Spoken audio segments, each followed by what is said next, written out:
My family didn't just doubt me. They were certain I would fail. Not maybe, not possibly. They believed it like it was a fact, like it was already decided. Every time I tried something new, they'd look at me the same way, like I was wasting time, like I was proving them right. And after a while, I started to believe it too, that maybe they were right about me. Until the day everything changed. Because years later, the same people who said I'd never succeed ended up depending on me to survive. My name is Daniel Carter. I'm 29 years old now, but the version of me my family believed in was already decided long before I ever had a chance. I grew up in a house where success wasn't optional. It was expected. My parents believed in results, in achievement, in being the best, and my older brother fit perfectly into that picture.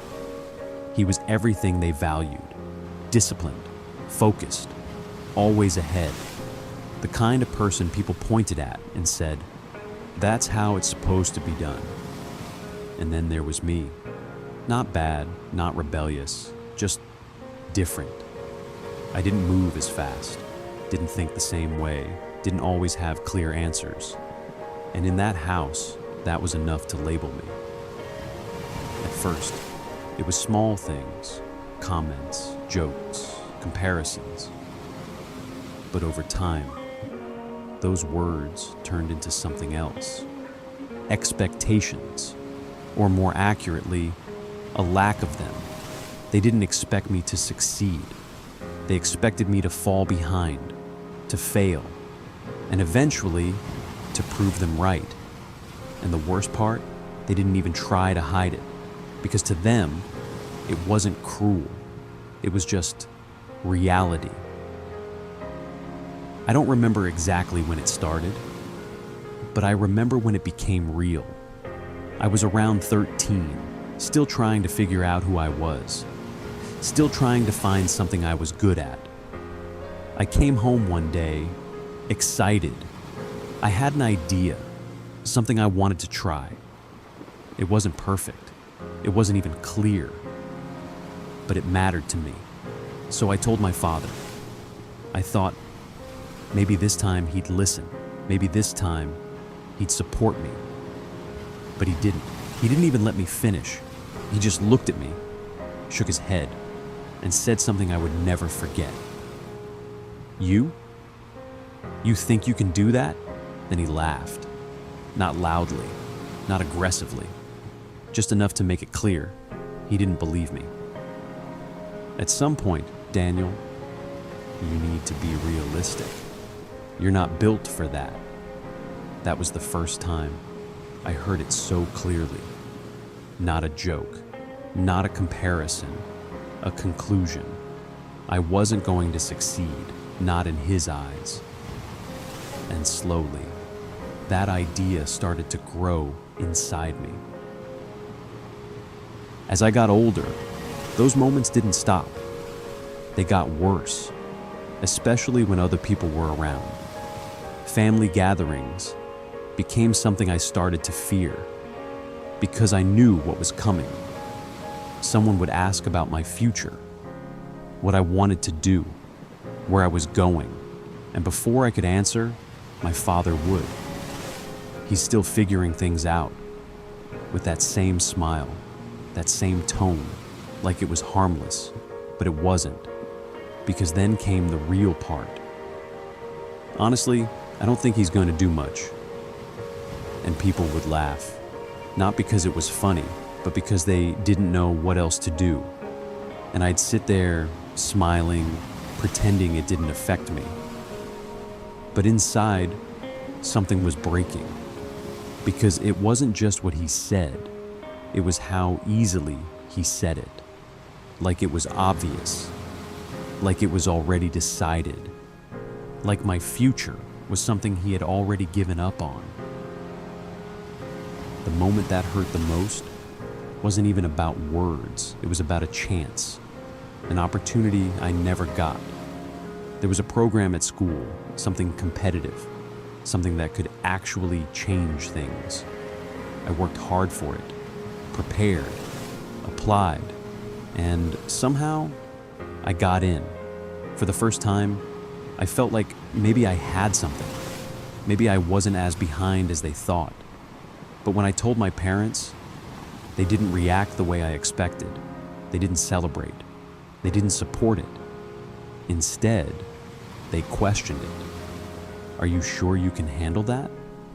Don't embarrass yourself. And eventually, they said no.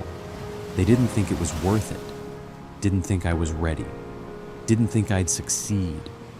And just like that, the opportunity was gone. Not because I failed, but because they never believed I could win. After a while, I stopped trying to prove them wrong, because every time I tried, they were already waiting for me to fail. And eventually, I started expecting it too. Failure, disappointment, not being enough. It became normal. It became who I thought I was. And that's the worst part. Not what they said, but what I started to believe. If you hear something long enough, you stop questioning it. You accept it. You live it. And you become it. If you've ever had someone make you feel like you'd never succeed, comment 1 below, because I know exactly what that does to you, and trust me, it's harder to unlearn than you think. By the time I turned 18, things didn't explode all at once. They built up, slowly, quietly, like pressure you don't notice, until it's too much. I had stopped sharing things with my family, stopped talking about ideas, stopped trying to prove anything, because every time I did, I already knew the outcome. The same look, the same reaction, the same silent confirmation that I wasn't going anywhere. That night felt like any other. Dinner, silence. My brother talking about his next step. My parents listening, proud, focused, invested, and me just sitting there, existing, waiting for it to be over. But something felt different, not louder, not more emotional, just final, like something had already been decided, and I was about to hear it. Then my father put his fork down. The sound cut through the room, and just like that, everything stopped. He looked at me, not with anger, not even disappointment, just certainty. I think we've all been pretending long enough. No one spoke, no one moved. You've had years, Daniel. Years to prove something. And you haven't. Every word was calm, controlled, but heavier than anything he'd ever said before. At some point, you need to accept who you are. And you're not someone who's going to succeed. There it was, clear, final, no doubt. No room to argue, not a guess, a decision. And then came the part I didn't expect. If you're not going to change, you shouldn't stay here. For a second, I thought someone would say something. My mother, my brother, anyone. I looked at them, waiting, hoping, but nothing came. My mother didn't look up. My brother stayed silent. And in that moment, I understood something I had been avoiding for years. This wasn't just his opinion, it was theirs too. They all believed it, that I wouldn't succeed, that I didn't belong there. And suddenly, everything made sense. Every comment, every look, every moment I felt invisible.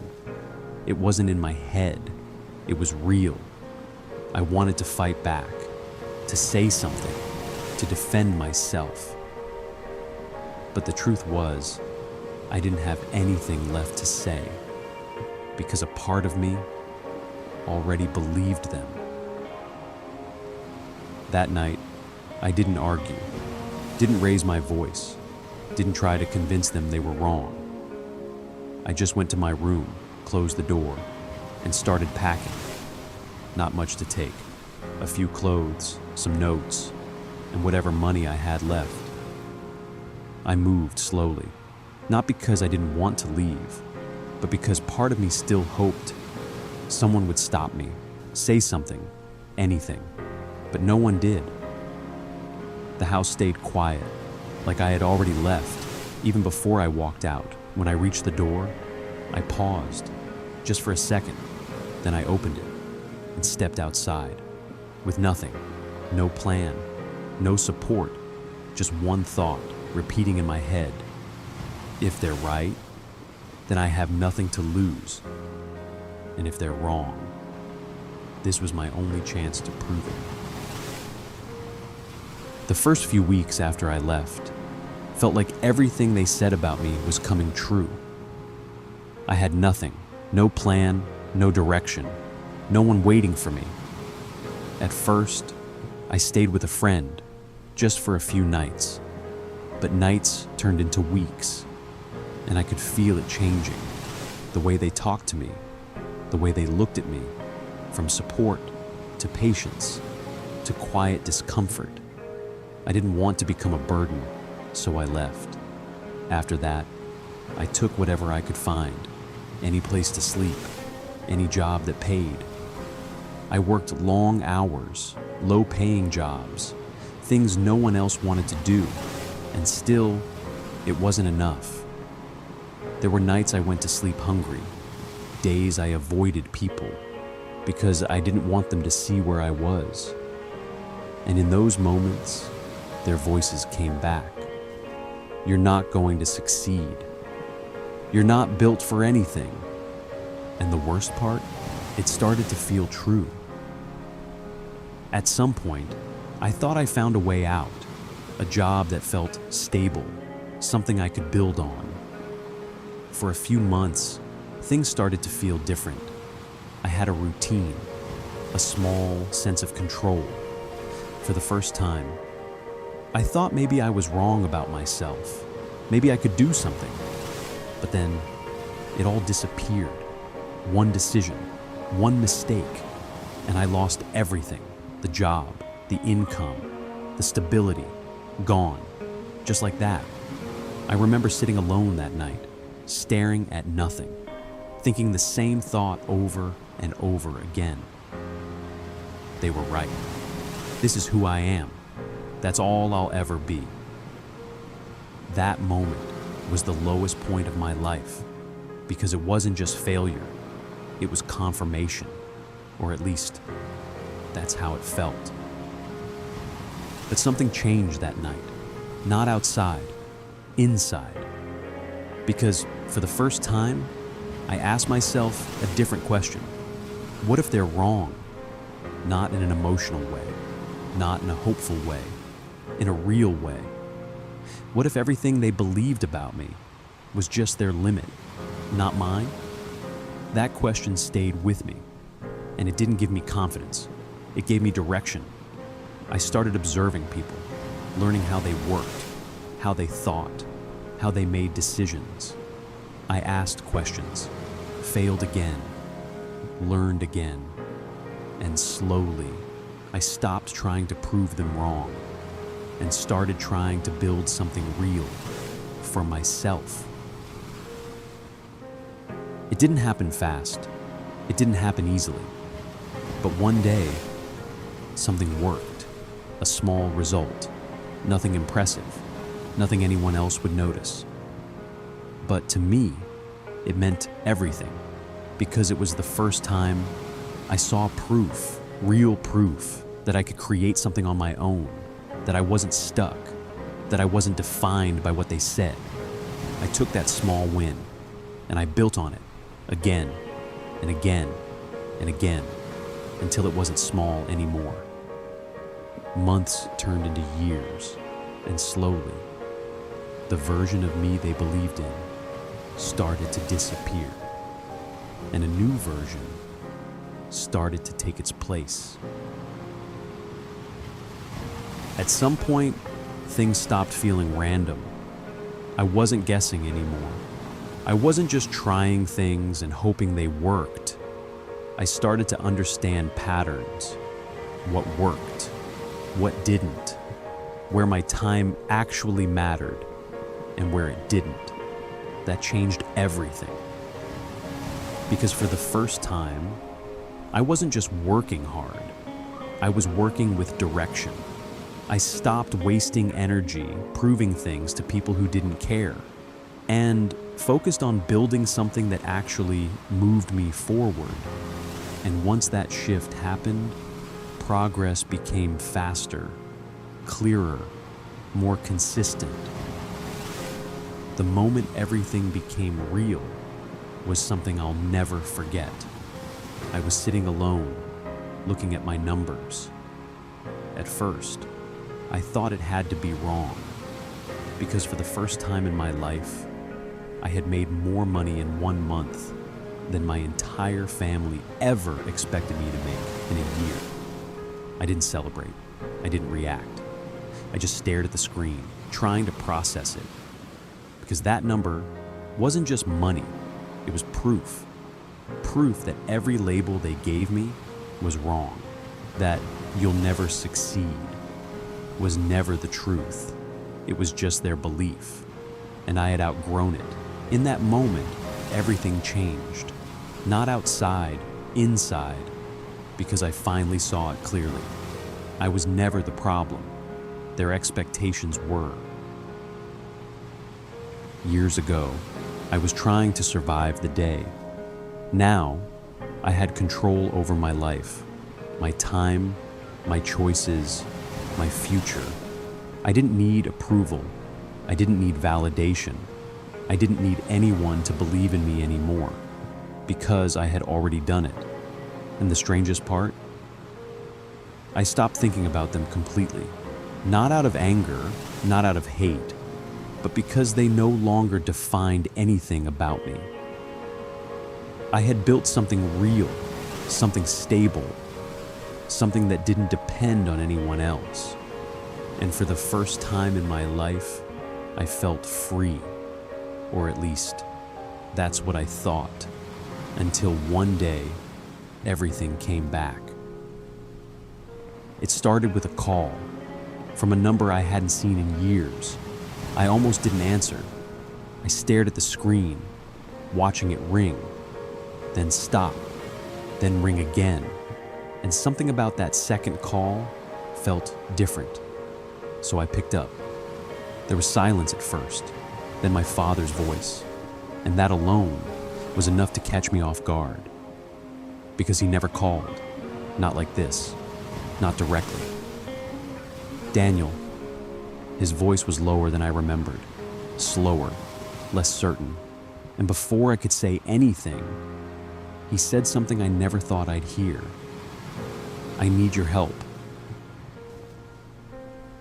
At first, I didn't respond, not because I didn't understand, but because I needed to hear more, because a part of me didn't believe it.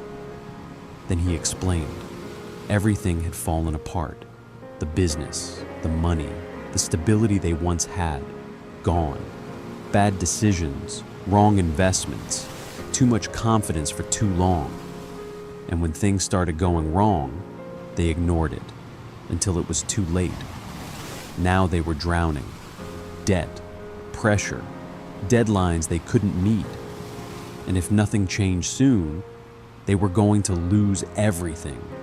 The house, the reputation, everything they had built, and the people they once relied on were gone. No one picked up their calls anymore. No one wanted to help, except me. When I walked back into that house, it didn't feel the same, not even close. The place hadn't changed, but the people had. My father looked different. Older, tired, less certain. The man who once spoke like everything was obvious, now struggled to find words. He didn't lecture me, didn't correct me, didn't tell me what I should have done. He just sat there, waiting. And that was the moment I realized something. The man who once decided I would never succeed was now waiting for me to save him. My mother didn't say much. My brother stayed quiet. No one made eye contact for long. Because deep down, they all knew everything had flipped. The person they gave up on was now their only option. For a moment, I thought about everything. Every time they doubted me, every time they said I wasn't enough, every time they were sure I would fail. And I realized something simple. I didn't need to prove them wrong anymore. I already had. Not with words, but with results. So, I made a choice. I helped them. Not because they believed in me, but because I believed in who I had become. But when everything was done, I didn't stay. I didn't go back to being who I was. Because some things don't need to be rebuilt. And as I walked away, this time, it wasn't because they told me to leave. It was because I chose to. And that was the difference between who I was and who I had become. Sometimes, the people who are most certain you'll fail are the reason you learn how to win. Not because they helped you, but because they didn't. Because they showed you exactly what it feels like to not be believed in, to not be supported, to be already written off before you even had a chance. And maybe that's what pushed you further than anything else ever could. I didn't become successful because my family believed in me. I became successful because they didn't. So let me ask you something. Be honest. If you were in my position, after everything they said, would you have helped them, or would you have walked away for good? Comment 1 if you would help. Comment 2 if you wouldn't. I really want to know what you'd do.